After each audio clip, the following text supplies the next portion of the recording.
Shall we start at the beginning and go to the end? Where were you born? Tell me a little bit about your parents.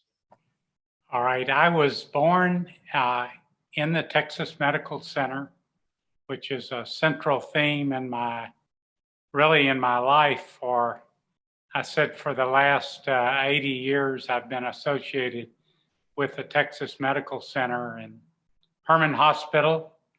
In 1941, my parents had to drive down Fannin Avenue, which was a shell road, which is now a major 6-lane road into the Texas Medical Center, but it was a shale road at the time. Herman Hospital was the charity hospital with a 18-year-old mother and a young father. They had no money, and they said, "You have to help us." So I was born in the charity ward at Herman Hospital in February the 9th, 1941, which was a significant year with Pearl Harbor because that carries over as a part of my life story as well. For those who might be watching this in the future, explain what a shale road is. Well, a shale road is oysters have shell coverings, and they typically take out the oyster and they then stack up all these shells and they crunch them up, and it makes into a kind of a fine particle type of material that will soak up water, mud, so it makes for a drivable road. So shale is really, I think they spell it S-H-A-L-E, but it really is from shells, S-H-E-L-L-S. But a shale road is what was used at that time. Then they came along with another type of oil material and made it into a little better driving road. But a shale road just says, that describes what it was what it was in 1941. Was it noisy to drive on? It did crunch. You could hear the road under the tires. So yes, it did make a noise. But you're right there by the sea, so there was an abundant supply, I suppose. Yes. By being by the ship channel and the Gulf Coast, there were plenty of. That's why most of the roads were shell roads at that time. Tell me about your father. What was he doing at that point in his life, and your mother, and what did they go on, and what was it like in the early days of growing up? My parents, neither of whom completed high school. My mother finished the 10th grade, and my father, we did not ever talk. This was a family secret that my father didn't complete high school, so we never talked about it. There were family stories that parents, were embarrassed about, but at this point they become really significant and things I'm really proud of and want to remember. Is the fact that they came from no education, completing maybe 10 years of school and then getting out and having to work. And how they met, my father was a merchant mariner. And thank you, George Bush, who later on, if you were in the merchant marines during the war, then you became a veteran. I think in the 60s, they passed an act that made merchant mariners veterans. So we're proud of our having served in the military literally during the war.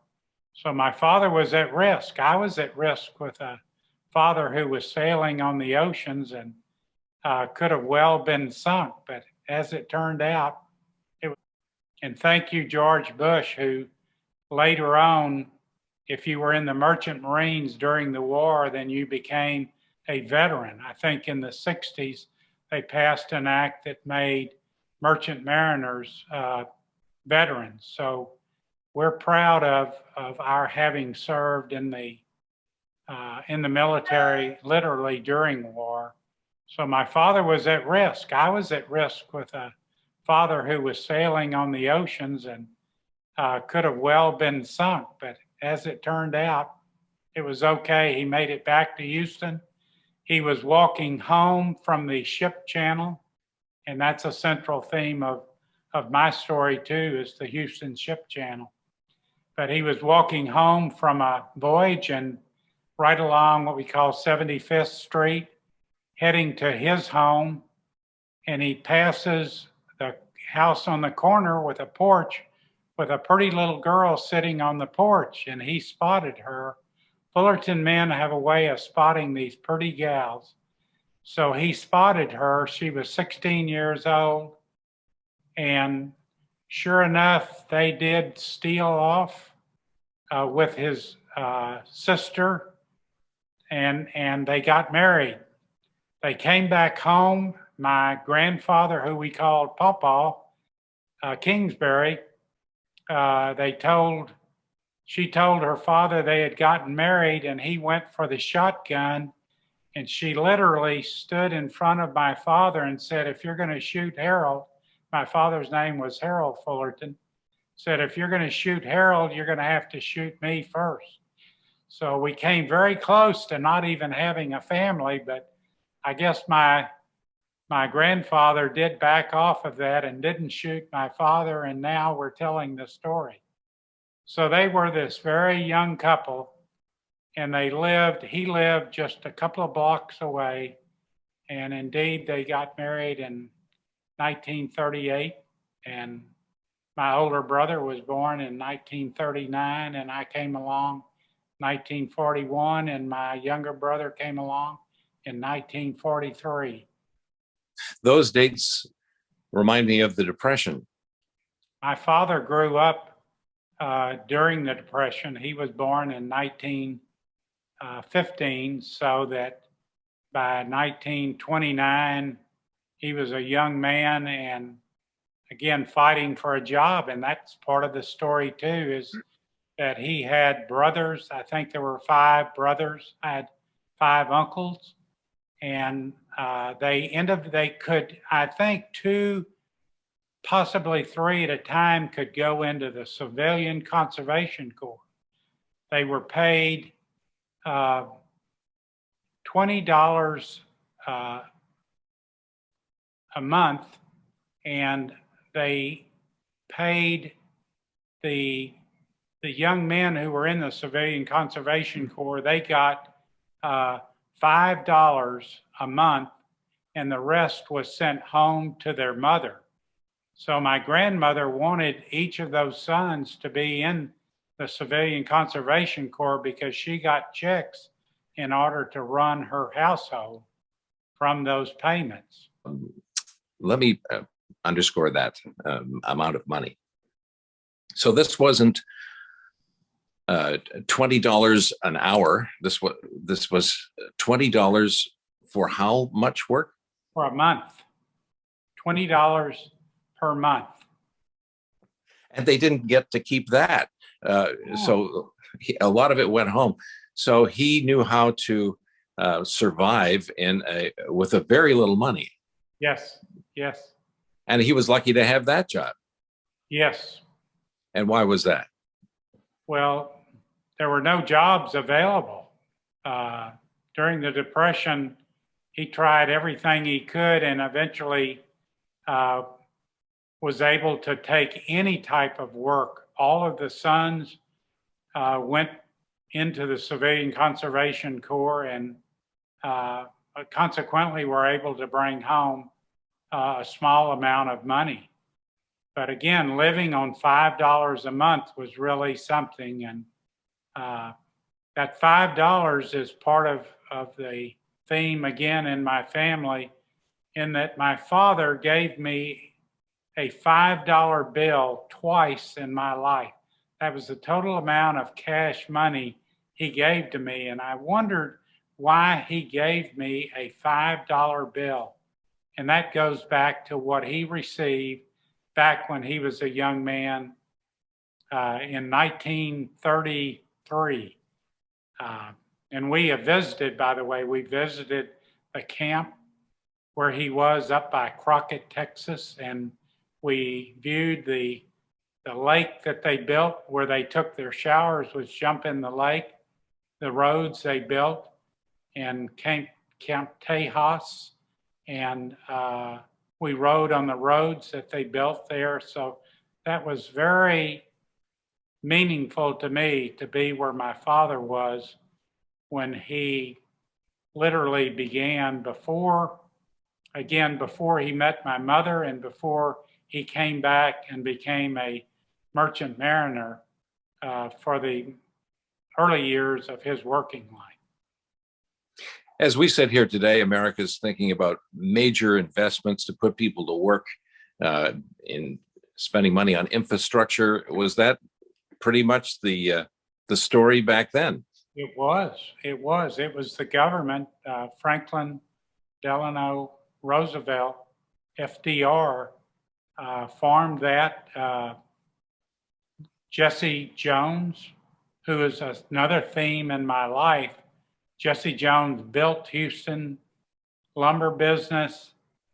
He was, I believe, Secretary of Commerce. He was a very important person during the Depression and really helped the entire country. Another person was Will Clayton, who was also instrumental in working with the government and then with World War II and rebuilding Europe. And it was another man who became important in my life. So we now have Anderson Clayton was a company that I worked with as a young man.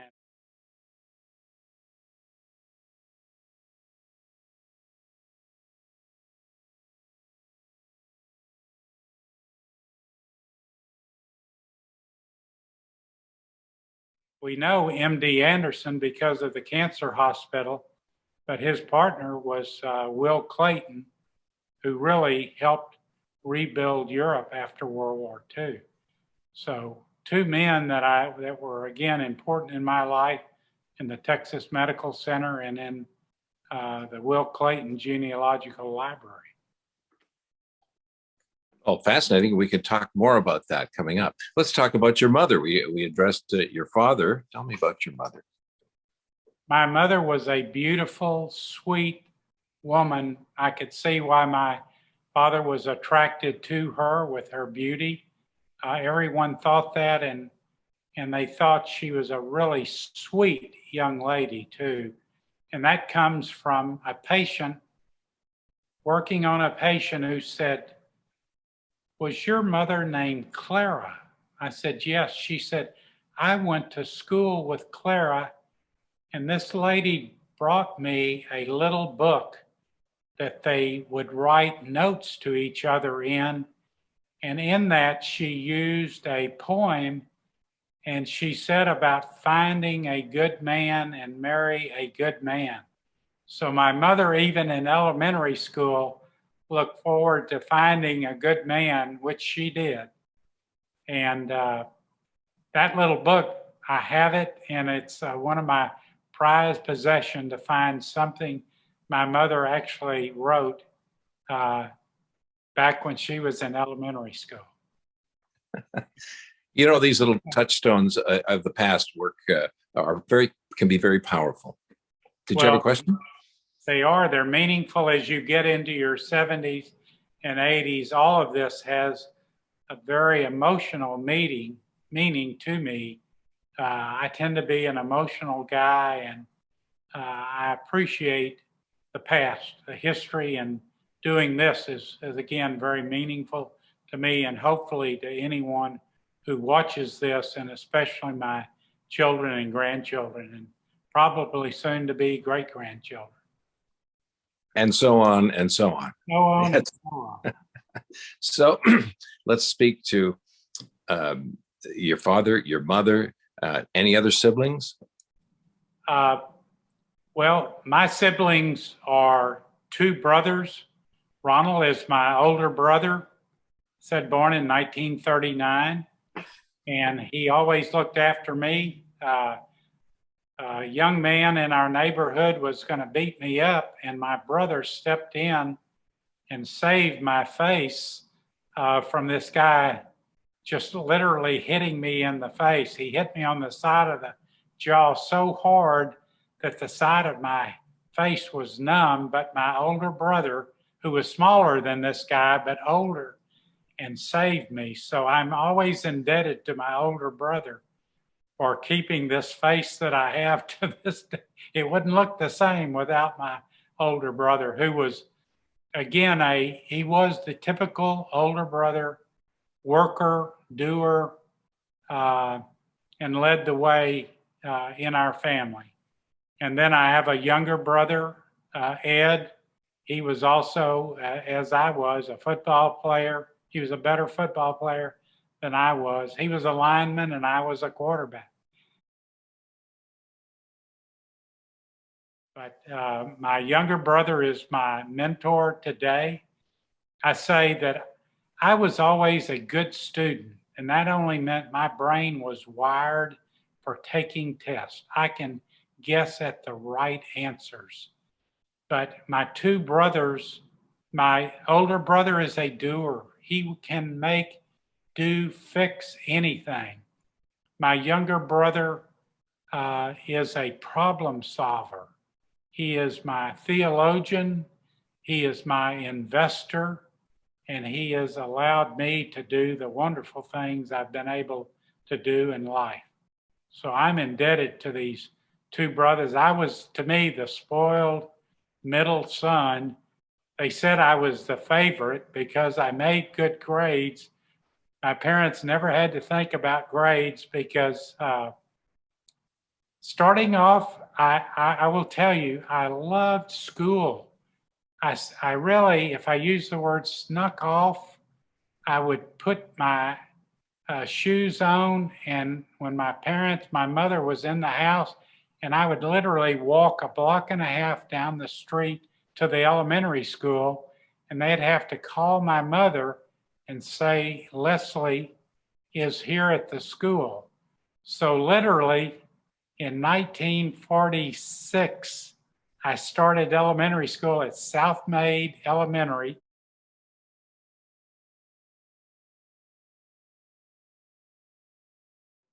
Jonah Kent South Maid, who, by the way, was the first, built the first school, little small church here in Harrisburg, which is really the area of Houston I grew up in.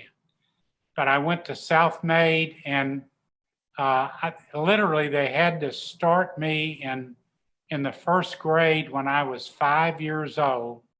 So I graduated from high school when I was 17, 12 years later. But they had to pay until I turned 6 years of age. But they either had to pay or I was going to walk down that street and go to the school.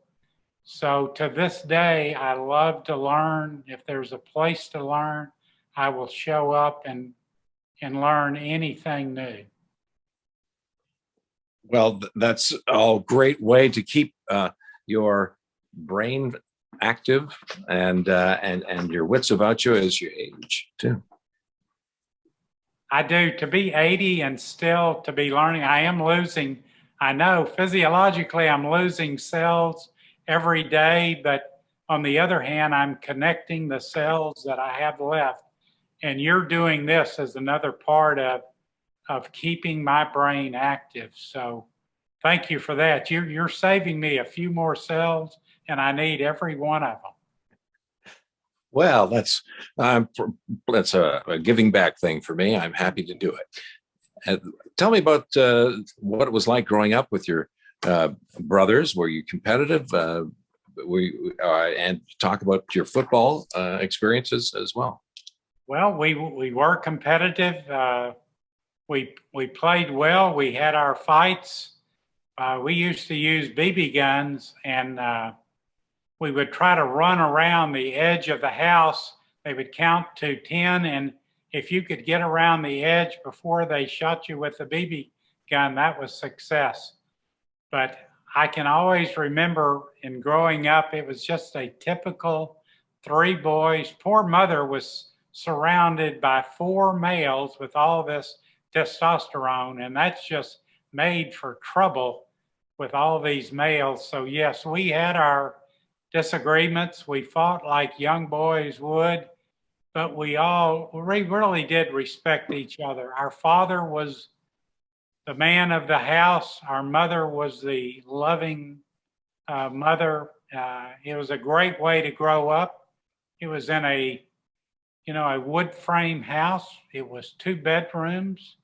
It was growing up before even attic fans.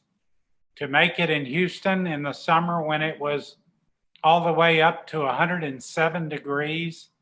But when it was at night, you had the choice. We had screens over the windows. We were in a 2-bedroom house, 1 bathroom house. So at night when we slept, we had 1 window, and you had to decide whether you opened that screen and stuck your head out of it to get a little breeze, or fight the mosquitoes. We were out there, and Houston was well known for having loads of mosquitoes. So there were times when we accepted the mosquitoes, but it was a great way to grow up. When we got an attic fan, that was like heaven. So we went through the phase of no fan and then an attic fan, which would draw in a breeze, and we could leave the screen so we didn't have to fight the mosquitoes. The 1 bathroom was our poor mother had to let these 4 males get their baths. We did take baths. We didn't have a shower in those years. So we each took a bath, and then our mother hopefully got to get in there by herself and take her own bath. So, And I guess you wouldn't have the benefit that we have today of mosquito spray. we didn't. No, we didn't have mosquito spray. We just accepted the mosquitoes. Certainly had to get some immunity to mosquitoes, which really carried viruses, and that wiped out so many people. So, but it was a great way to grow up. And again, you didn't know anything else. And you talk about football, we practiced football 2-a-days in the summer before school started, typically in September, the 1st of September after Labor Day. We would, in August, practice on the football field. And in those days, to be tough, and they didn't give you water, if you can believe that. But we didn't, we grew up, went before air conditioning, so we were used to the heat. Today, if you put people out in those conditions, you would have heat stroke, and you'd lose a lot of young people. And again, at a break, you just didn't get water. I can't believe we made it through that. But it helped in life still to be able to sweat. And again, in my life, we each longshored on the ship channel and playing football. Let's explain what that was. What your father was in was a seafaring man, I guess you could say that certainly, and explain what you mean longshoring. Well, my father, by the way, then after his younger years, he got into what is called the ship supply business. So he would get calls at all days of the day and night that a ship was coming up the ship channel. He would meet it. He would provide the food and supplies for these ships coming into the Houston ship channel. So longshoring, though, referred to working on the docks and loading. At that time, you hand loaded, cotton, flour, corn, and you got, by the way, I believe we were paid like $1.25 an hour, and you got an extra 25 cents an hour to load cowhides because of all the flies on the cowhides. So it was a tough job, but my father was a smart man that he wanted me to have a blue collar job and a white collar job. Because after longshoring for 2 summers, then I went downtown to what is called the Cotton Exchange building, worked for the company who owned the longshoring, or what is called stevedoring company, on the docks. So I would then drive the manifest papers down again to the Houston Ship Channel and do work where I drove actually in an air-conditioned car down. Ooh. Oh, that's good. That was quite something, huh? It was a great experience. Great experience. So the manifests were a piece of paper that listed all the important cargo and could be checked, I guess, at the other end to validate. Yeah. Large sheets, really more like an Excel sheet, or a with columns of what it was and how much it was, and then where it was going. So I learned again a lot about how world commerce worked. But once again, it was a great experience, and it got me to downtown Houston, where I used to take the bus system. I'd get on the bus and ride downtown, and then walk over to the what is called the Cotton Exchange building, and I would ride up the elevator had the elevator men in coat and ties, and they would get that elevator up and stop it. They had to know how to make it stop just at the right level. So again, that's just a great memory of how that worked out. So each elevator did not have buttons that you could push yourself, and you selected the floor and then you got off, but there was an elevator operator. There was somebody whose full-time job it was to just take you up in the elevator and then have opened the gate for you, I guess, as well. Okay. Yes, sir. Yes. And would they make an announcement when you got to the floor or something? No, well, they would say which floor they were on. So it was easy enough. It was really only in Houston at that time, there weren't a lot of tall buildings, but this was a 4-story building. So it was only 4 floors. And once again, Anderson Clayton Company, Cotton Forwarding Company was on the top floor. That must have meant that they were a major business in the city. They were, and still are to this day. I forget what it was, whether it was one of the ketchup companies, Heinz, or one of the still names I recognize. They were in the food business as well, from cotton to food, whatever. So again, it was world commerce, and it showed me again a lot of names of the companies in Texas, and in Houston. I was the errand boy. I would run to the bank, make bank deposits, and got over to the various banks. I would eat today in Houston. If anyone who grew up in Houston, they would always remember the James Coney Island hot dogs. So that was anyone who grew up in Houston that would go downtown to the 4 theaters downtown, eat a hot dog, and go to Woolsworth. So it was, again, a great experience. So what is a 5 and dime? Well, that was, very frankly, Woolsworth's was that type of store. I can't remember at this stage what the other stores' names were, but the 5 and 10 cent stores. And I'm glad you said that 5 and dime stores, because that leads me to the other story about what did you eat? Where did you spend your money? Well, my major decision growing up was whether each hot dog was 15 cents and a hamburger was 25 cents. So was I going to get 2 hot dogs, which would cost 30 cents, uh, 15 cents each for 2 hot dogs. So that's 30 cents, or a hamburger for 25 cents. So that nickel made a lot of difference. Uh, so later on, that will lead me to what did I do in terms of working was my first job really was mowing grass like most people did with the push mower and a pulling weeds in flower beds. I was a good yard man. I was detailed.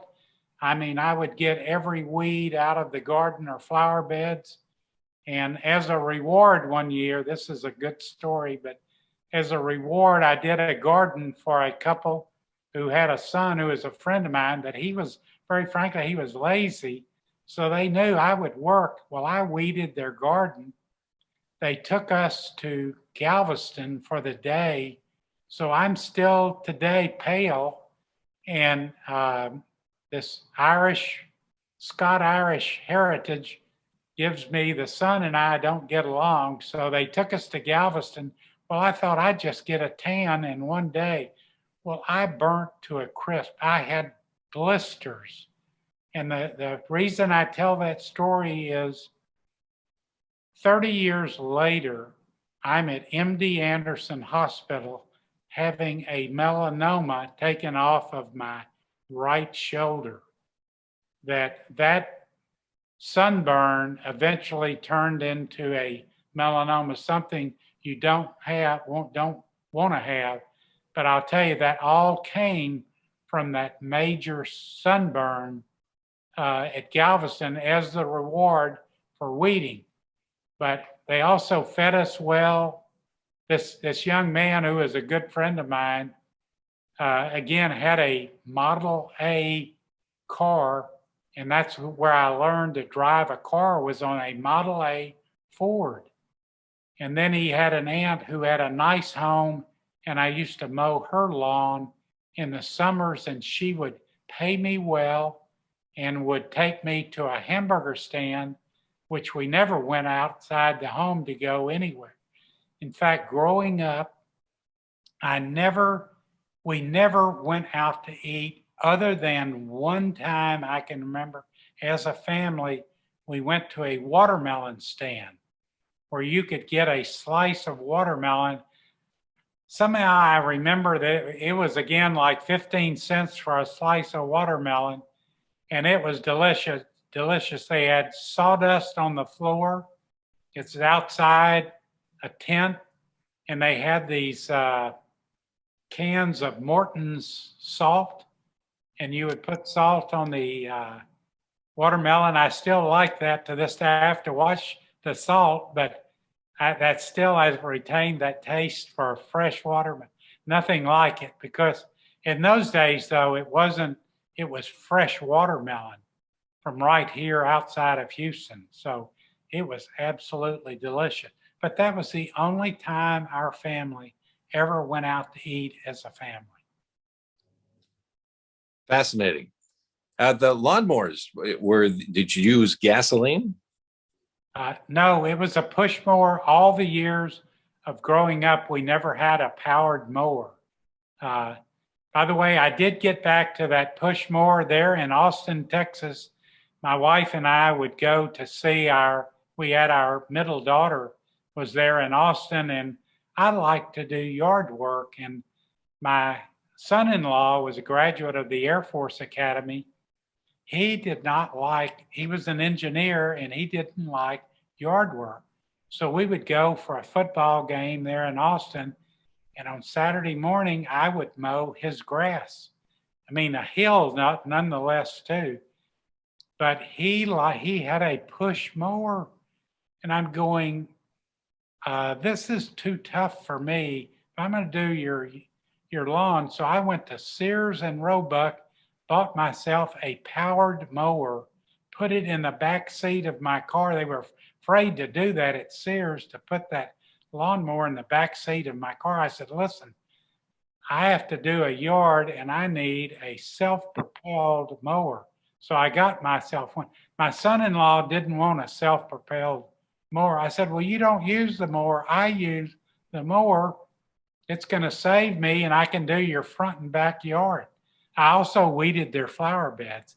So I always loved doing that. I love going to school and I love doing yard work. To this day, I help people with their yards. I have no yard living in a condominium, but I still love yard work and I can edge. And that brings us to another story of the weed eater.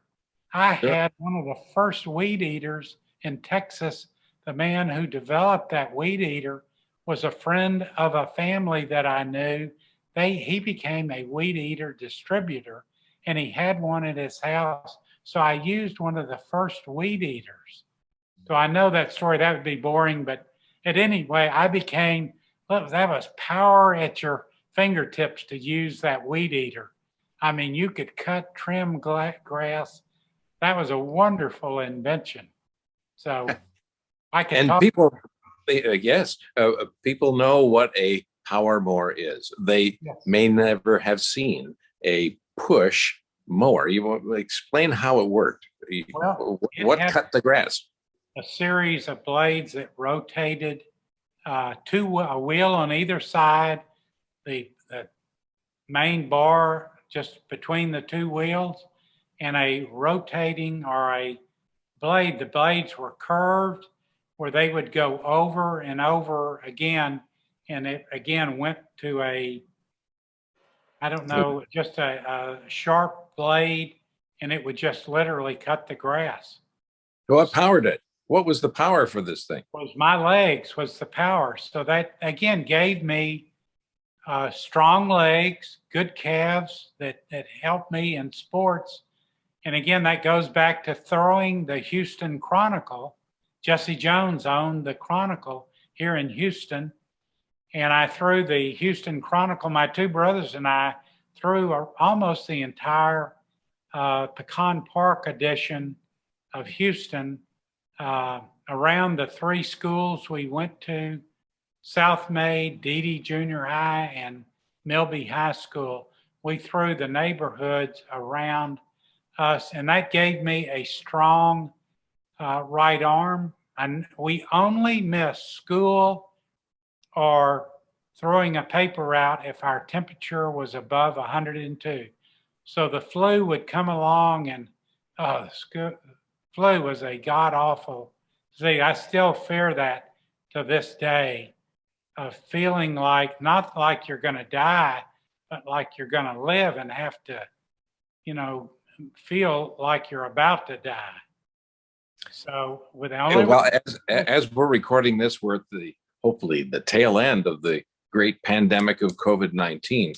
Now, so did you experience waves of illness like this in your lifetime? Well, yes, polio was the main fear that we had in growing up as a young boy and a teenager was polio. And again, the Salk and Sabin vaccines came through, luckily, so that we didn't go swim because everybody thought you got that from the bayous and contaminated water. So we never went swimming. And luckily for us, I really never knew any one of my friends who developed polio. But I'm going to tell you, when the Salk and the Sabin vaccine came through, that was a godsend, just as the vaccine for COVID-19 has come through. And yes, I've had both of my shots. My wife and I and our children have all had the vaccines. So I'll be able to come to Austin for football season this year. Excellent. As have I. I've had both of those as well. That vaccine, the polio vaccine, was administered to children, I believe, and they just lined you up and boom, boom, boom, did it. Am I correct? Yes, it was, again, getting initially with the Salk vaccine was the needle, and then the Sabin was a liquid or a pill that you took, which was wonderful. And so people who were afraid of the needle the Sabin vaccine was really, again, a godsend. So it was very easy. Now with this vaccine, instead of two shots, you can get one with Johnson & Johnson. They'll have one, and people who don't want to have to go back for 2 shots, I think there'll be more people who'll be getting vaccinated. They're incenting people to have their shot by giving them a free drink or food, or maybe even in some cases they pay them money to get the vaccine. Did they give you any sugar cubes with your vaccines? Well, in saying that's the way Sabin was also in a sugar cube. So they did it not as a reward, but as a part of the vaccine at that time. But no, there were no rewards. I mean, you did whatever your parents told you to do. There was no question. So you just gutted it out and took the shots if they were there. And as I said, when Sabin came along, that was easy. And again, they did overcome human nature with that sugar cube. So you've reminded me that I had forgotten that's the way it was given. But it's an interesting phenomenon that we aren't experiencing, because ours are not oral; ours are injected into the arm. Yes, yes. So let's pause here for a moment and advance into your adult activities. We've covered your mother, your father, your brothers. Could I go as a young man? back to the beginning? Absolutely. Okay, this all started, and even with you today, is my daughter-in-law, my son's wife, asked me to write the story of how I grew up. So you're taking it. I never have gotten that done. You are covering me with my children and their spouses now, and husbands that get this story down. They want to hear this. So thank you again. But I go back and I started with my daughter-in-law wanted me to talk about what we're talking about today. She wanted me to write it. And I just am not a writer. But it started me with going to the Clayton Library. Will Clayton has the genealogical library here in Houston. So I now have, through working with Clayton Library, I have 28,000 ancestors in my family tree. And it goes back to knowing where I came from. Where did my family come from? So we are Scot-Irish. And that term, I will just say it is Scot, S-C-O-T. S-C-O-T-C-H is the liquid, Scotch, but the people are Scot. So we are Scot-Irish. My family went from Scotland to Northern Ireland, not to Ireland, but Northern Ireland, and left from Belfast and came to America. 2 of my great uncles were drowned along the way trying to get to America. But lucky for me, my great grandfather made it across and got to South Carolina, up through South Carolina, and then started immigrating down through the Appalachian Valley and all the way over to Texas. And so they carried me through, very frankly, on my father's side, through the Civil War and on over into Texas. And then my mother's side, Kingsbury, came through, by the way, the Mayflower. I'm a member of the Mayflower Society, so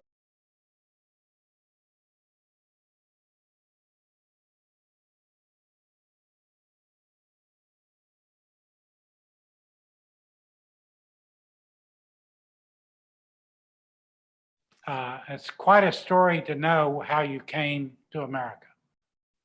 Explain what the Mayflower Society is, and what group of people are restricted to being in that society. Well, the Mayflower Society is made up of descendants of the original people, crew, and passengers who came from Plymouth, England. They actually left from the Netherlands. The Mayflower had really dissidents. It was for religious reasons, and I can document that. They left with a pastor and came from the Netherlands to Plymouth, England. They had to put some new boards on the Mayflower, and they picked up other passengers, one of whom was Edward Fuller, who is a predecessor of my Kingsbury family. But his name was Fullerton, and eventually a Kingsbury married a Fullerton, so Fullertown. But Edward Fuller was from my mother's side of the family. But the Mayflower Society is made up in 1620 when the Mayflower sailed from Plymouth, England. By the way, this daughter-in-law, her mother grew up in Plymouth, England. So my daughter-in-law is very British, and she still drinks high tea. I became a tea sip there in Austin, Texas, but my granddaughter really drinks the high tea in the afternoon. But at least her mother was in Plymouth, England, grew up there. But the Mayflower crew and passengers came across to Plymouth, Massachusetts in 1620. A number of them, half of them died the first winter. They got there in November. They were late getting to America, and they got here in November in a terrible winter. The other side, the Fullerton side of the family, were Knights and Moons, and they got to Jamestown. So I have direct descendants from the two initial European colonies in Texas, and that's just of interest to a family. So, but it goes all the way back to being a 13th generation native-born American, a 6th generation native-born Texan, and 3rd generation native-born Houstonian. So I'm so local yokel that you have to go back to my story to get any interest, but I'm a Houstonian almost through and through. You skipped over Jamestown pretty quickly there. You might explain, this was Pocahontas. This was the glassworks, that they had a business model. They're going to have a glassworks there. Tell that story. Well, that was an interesting story, and sometimes you'll be sorry you asked me any question. But there is I studied Jamestown, and that colony, they were on the opposite side of the James River from Jamestown, and the Moon family was there. I went back in my study in genealogy. I noticed that a number of my ancestors died on the same day, March the 22nd of 1622. And I thought, well, was there a virus there and they all died? Well, it was the massacre. It was called the Good Friday Massacre, where the Indians almost wiped out most of the pilgrims at Jamestown and across the James River. But I looked up further in the records. My direct ancestors had gone back to England to pick up some of their younger children they had left in England. If they had not gone back to pick them up, they would have been massacred. We would not be talking today if by chance they had not gone back, because a number of their children and relatives were massacred there at Jamestown. So again, that's where you get Thanksgiving, and there are a lot of good stories about that settlement along the James River. But yes, my Fullerton family comes through the moons and the nights. And when I looked that up, I said, night and moon. I said, is there anything during the day? So indeed, I did find the Day family that's also in my genealogy. That's hard to believe, but I take your word for it. Well, it's a good story, but it is an accurate story. And again, it is by chance and divine intervention at times and some tough times that come along. And so you don't question history and how life works out, because it eventually gets us, like today, meeting you wouldn't have occurred if all these circumstances, some good, some tough, hadn't occurred.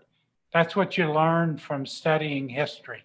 And you don't want to change, very frankly, anything in history, or we wouldn't again be talking today. And by the way, too, this Mayflower Society I'm a member of the Houston Colony. So the individual organizations are referred to as colonies. Wow, that's terrific. Do you ever go to any of the reenactments, or have you been back to Plymouth Rock? I have been on Plymouth Rock. They did a good job of putting a rock there. I don't think the Pilgrims stepped off onto that given rock, but yes, we've been to the Plymouth Rock, and we've been to Plymouth, England, where the Pilgrims left from. So I have done that and gotten that. That was part of my bucket list.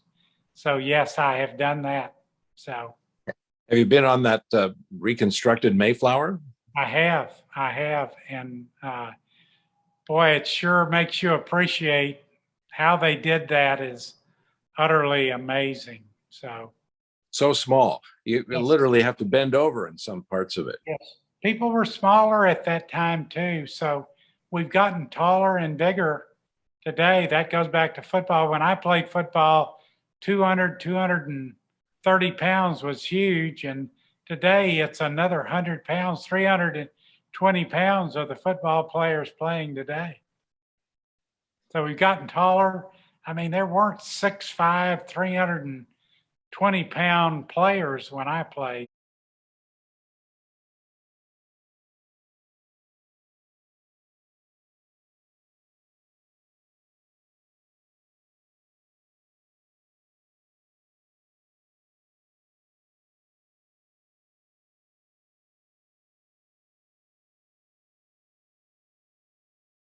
Our father was a disciplinarian. I mean, we went to school, got up, went to school, came home. I'd say again, after football practice, football, baseball was where I spent most of my time. And then I would, again, the earlier teenage years was throwing the Houston Chronicle. All three of the boys had paper routes. We'd come home and we would start on homework. And again, I loved to study. No one ever had to tell me to do my homework. I did it. And in those years, I would say that one of the things in history was I grew up with the radio, listening to the conventions of Truman and Eisenhower at the national conventions over the radio. We did have a phonograph record player, but later on in the later teenage years, early teenage years, I would sneak down. There was one person on our block who had a TV, and I would go down, sneak down, and look through their bushes at the TV programs, The Lone Ranger and Tonto and the Milton Berle's Texaco Star Theater. Those were the two programs I remembered. They came on about 6:30 in the evening. I remember all of the newscasters that started in Houston with one TV station. I think it was NBC, and then secondly, CBS, and later on, ABC Channel 13 here in Houston. So let's talk about that for a moment. In the beginning, there was only one network that you could get on your television. Is that what you're saying? Yes.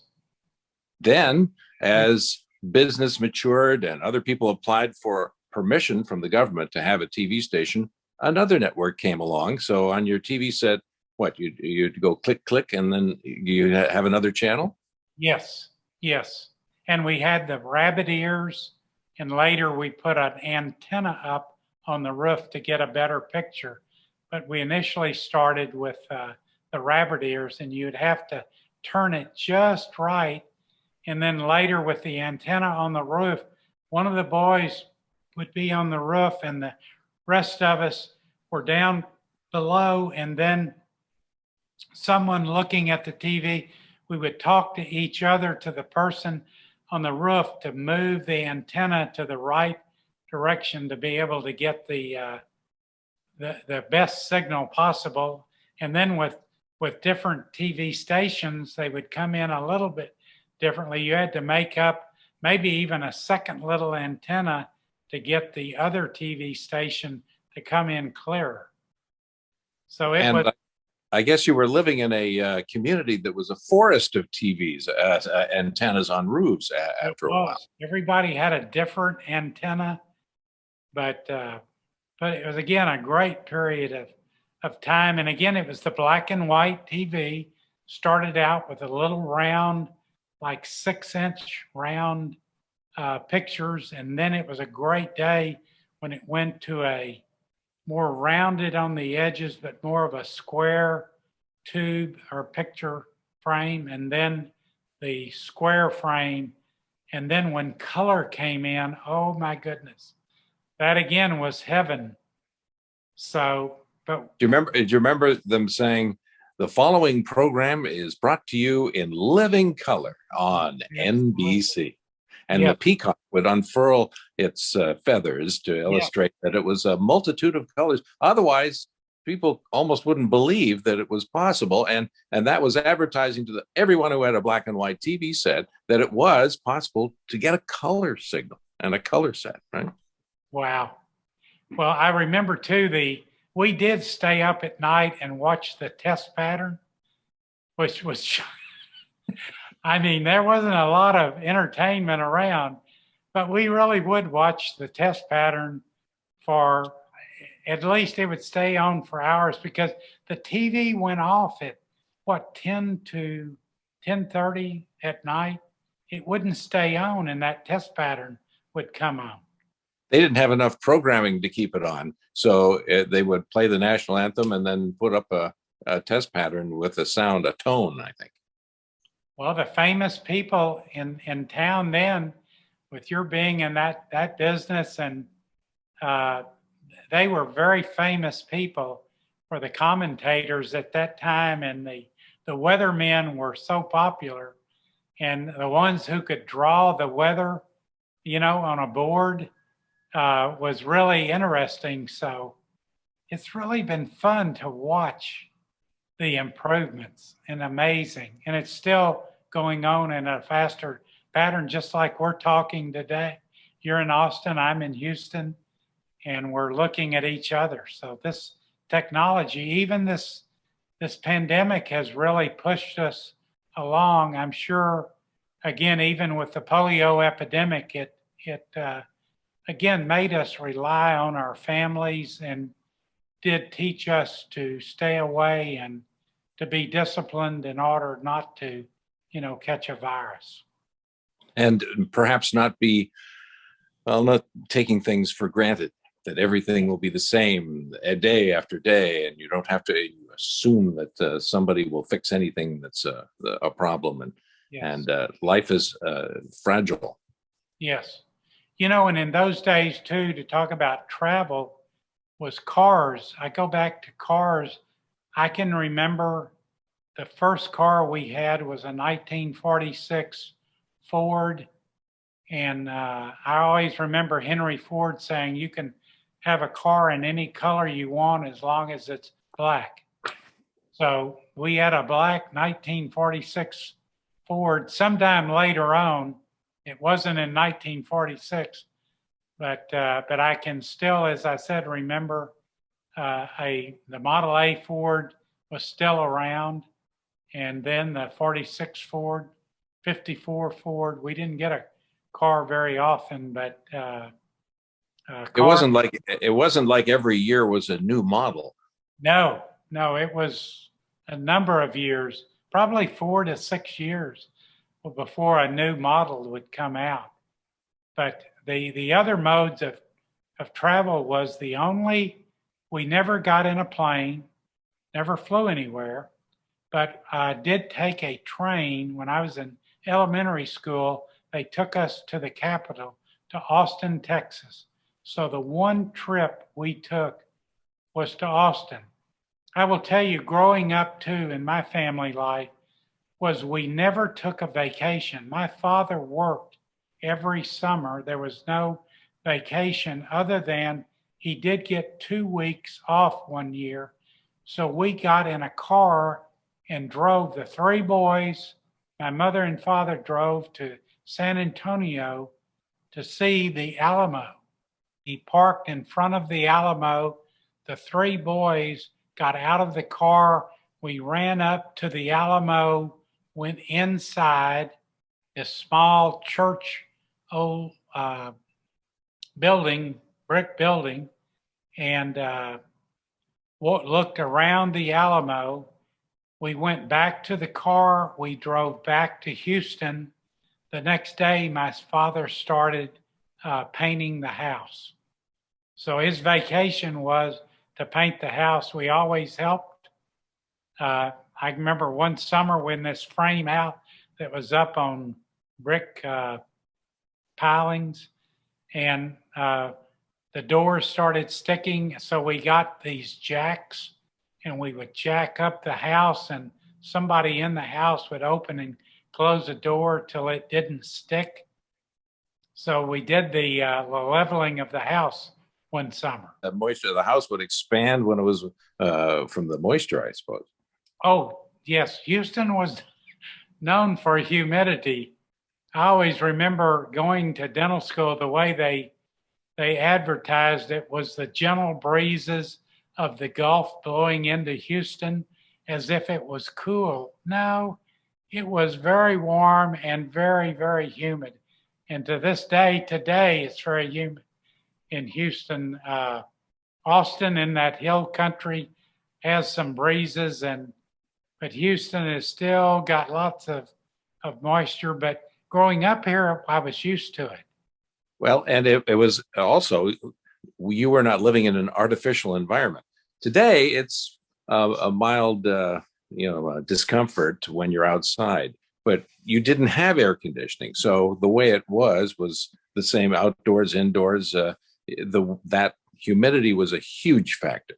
It was, and growing up, it was T-shirts. That's all we wore were T-shirts and short sleeve shirts and short pants as well.